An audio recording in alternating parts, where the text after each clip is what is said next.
आप सभी को नमस्कार। आज हम पढ़ेंगे कक्षा 8 की पाठ्य पुस्तक वसंत का अध्याय दीवानों की हस्ती। और इस पाठ के कवि है भगवती चरण वर्मा। तो सबसे पहले देखेंगे कवि परिचय।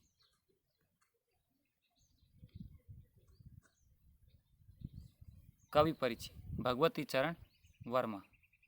जन्म 30 अगस्त 1930 को उत्तर प्रदेश के उन्नाव जिले के सफ़ीपुर गांव में।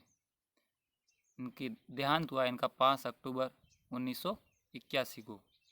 इनकी प्रमुख रचनाएं पतन, चित्रलेखा, मोरसाबंदी, मधुकण, वसीयत, रुपया तुम्हें खा गया, अतीत के गर्भ में, क्या निराश हुआ जाए। इनको कुछ पुरस्कारों से भी सम्मानित किया गया, जिनमें प्रमुख है पद्म भूषण और साहित्य अकादमी पुरस्कार। अब देखते हैं कविता।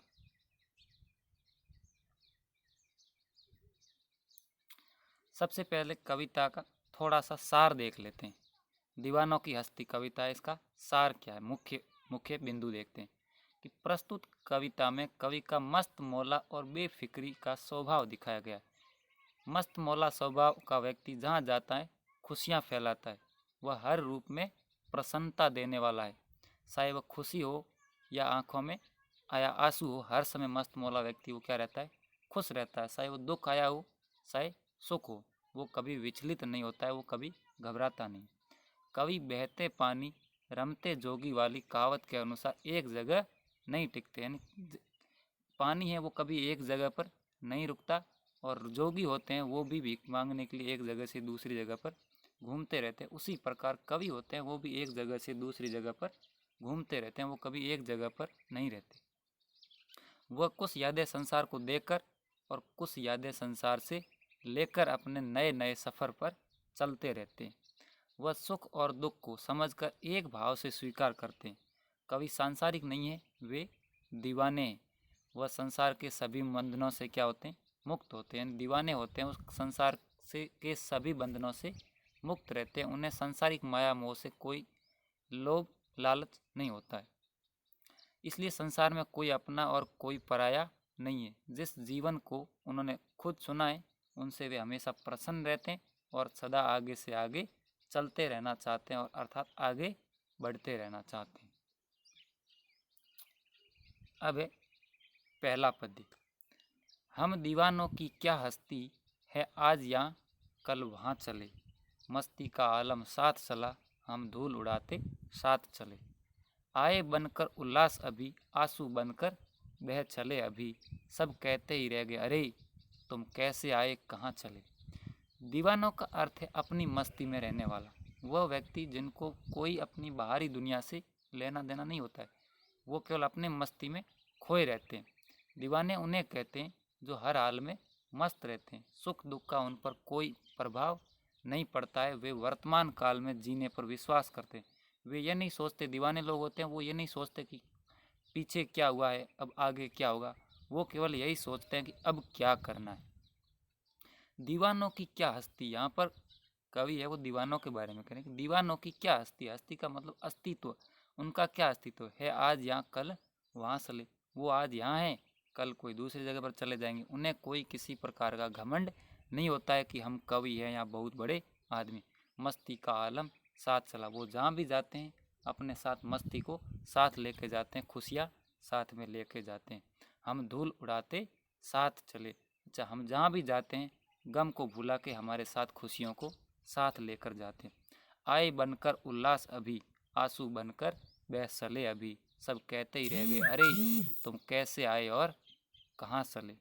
यहाँ पर कवि कह रहे हैं कि दीवाने लोग होते हैं वो जहाँ भी जाते हैं खुशियाँ लेके जाते हैं। क्या लेके जाते हैं, खुशियाँ। सब लोग होते हैं उनमें ऊर्जा का संसार कर देते हैं, उनमें खुशियाँ भर देते हैं। सब लोग होते हैं वो खुश होते हैं कि हमारे यहाँ पर दीवाने लोग आए, मस्ती वाले लोग आए, कवि लोग आए। आंसू बनकर बह चले, जब भी वो किसी दूसरी जगह पर जाते हैं तो आंसू की तरह जाते हैं, अर्थात पीछे सारे लोग होते हैं वो उदास हो जाते हैं कि ये अच्छे लोग आए थे और वापस क्यों जा रहे। आए बनकर उल्लास कभी अभी, यानी कवि है वो दीवाने लोग हैं, वो जहाँ भी जाते हैं लोगों में खुशियाँ भर देते हैं। लेकिन जब वहाँ से वापस दूसरी जगह पर जाते हैं तो पीछे जो लोग होते हैं वो उन्हें दुख होता है, उनकी आंखों से आंसू बहता है। सब कहते ही रह गए अरे, और पीछे सारे लोग कहते हैं, पीछे जो लोग रहते हैं वो अफसोस करते हैं, वो कहते हैं तुम कैसे आए और अब आगे कहाँ चले। अब देखते हैं दूसरा पद्य। किस और चले ये मत पूछो, चलना है बस इसीलिए चले, जग से उसका कुछ लिए चले, जग को अपना कुछ दिए चले। दो बात कही दो बात सुनी, कुछ हंसे और फिर कुछ रोए, शक्कर सुख दुख के घूंटों को हम एक भाव से पिए चले। यहाँ पर कवि कह रहा है कि दीवाने लोग होते हैं, उनका काम होता है चलते रहना, किस और चले यह मत पूछो। कवि कह रहा है दीवाने लोग हैं वो किस और जा रहे हैं इसका मत पूछो। वो अपनी मस्ती में कहीं पर भी जा सकते हैं, किसी भी दिशा में जा सकते हैं, उनका तो चलते का रहना का नाम ही जिंदगी, लगातार चलते रहते हैं, वो कभी रुकते नहीं। इसलिए उनसे ये मत पूछो कि तुम किस दिशा में जा रहे हो या कहाँ जा रहे हो, चलना है बस इसीलिए चले।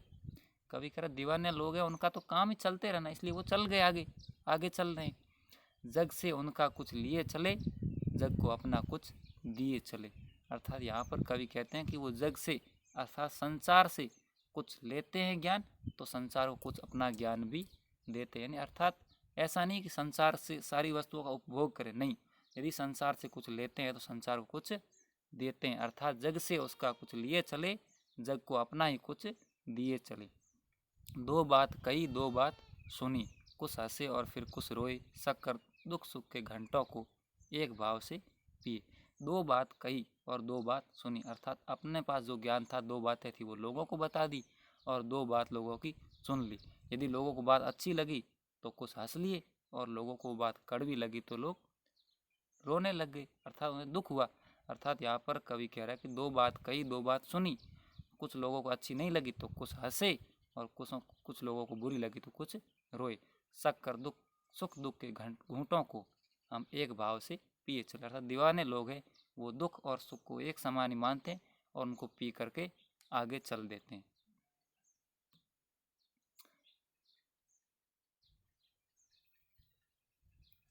आगे कवि कह रहा है हम भिखमंगों की दुनिया में स्वच्छंद लुटाकर प्यार चले, हम एक निशानी सी उर पर ले असफलता का भार चले। अब अपना और पराया क्या, आबाद रहे रुकने वाले, हम स्वयं बंधे थे और स्वयं हम अपने बंधन तोड़ चले। यहाँ पर भिखमंगों की अर्थात भिखारियों, भिखमंगों अर्थात भिखारियों, यहाँ पर कवि कह रहे हैं कि हम भिखमंगों की दुनिया, हम भिखमंगों की, यहाँ पर दीवाने लोग हैं वो दुनिया को कैसी मानते, भीख मंगे। अर्थात हम भिखमंगों की दुनिया में स्वच्छंद प्यार लुटा कर चले। अर्थात यहाँ पर कवि कह रहे हैं दीवाने लोग होते हैं वो इस दुनिया में अपना प्यार देते हैं। अधिकतर लोग हैं वो क्या है, खुले मन से प्यार लुटाते हैं दीवाने लोग। हम एक निशानी सी उर पर ले असफलता का भार चले। लेकिन कवि कह रहा है हम कवियों की, हम दीवाने लोगों की एक असफलता है, क्या है कि जो संसार है वो हम लोगों को अच्छा नहीं मानते, दीवाने लोगों को अच्छा नहीं मानते। ये असफलता है, इनको हम हमेशा हमारे उर अर्थात हृदय पर आगे लेके ही चलते हैं।